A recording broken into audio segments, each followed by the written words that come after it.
জবাবদিহিতা না থাকায় জাতীয় সাংবিধানিক কাউন্সিলে আপত্তি বিএনপির। এনসিসি গঠনের পক্ষে বেশিরভাগ দল, বলছে ঐকমত্য কমিশন।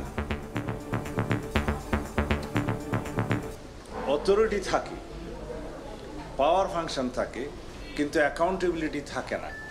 সেই রকম কোনো প্রতিষ্ঠানের প্রতি আমরা ডেমোক্রেটিক পার্টি হিসেবে সমর্থন জানাতে পারি না।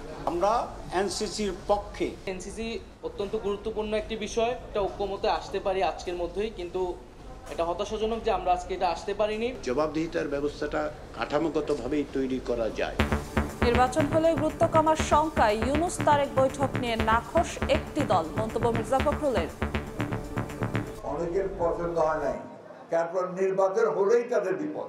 যে নির্বাচন হয়ে যাবে তত জনগণের যারা ভালোবাসার দল তারাই তো ক্ষমতায় আসবে, তাই না?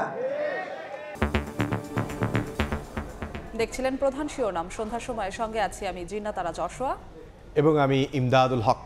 এবার অন্যান্য শীর্ষ সংবাদ। যুক্তরাষ্ট্রের কোনো শর্ত মানবে না ইরান। ট্রাম্পের হুমকির পর পাল্টা হুঁশিয়ারি খামেনির। তেল আবিবের আকাশ নিয়ন্ত্রণের দাবি বিপ্লবী গার্ডের। তেহরানে অস্ত্র কারখানায় হামলা। আইন ভঙ্গ করেছেন ইশরাক। মেয়রের শপথ নেয়ার আইনি সুযোগ নেই বললেন আসিফ মাহমুদ। ফৌজদারি অপরাধ করলে আইনি ব্যবস্থা নেয়ার চ্যালেঞ্জ ইশরাকের।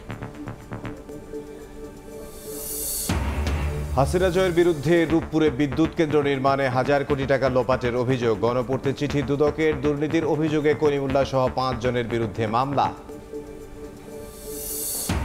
ভিআইপির কারণে বিমানবন্দরের ফ্লাইট 1 ঘন্টা বন্ধের নির্দেশনা তুলে নেয় কমেছে ভোগান্তি। জনবিচ্ছিন্ন না হয়ে এসএসএফকে নিরাপত্তা নিশ্চিতের আহ্বান প্রধান উপদেষ্টার।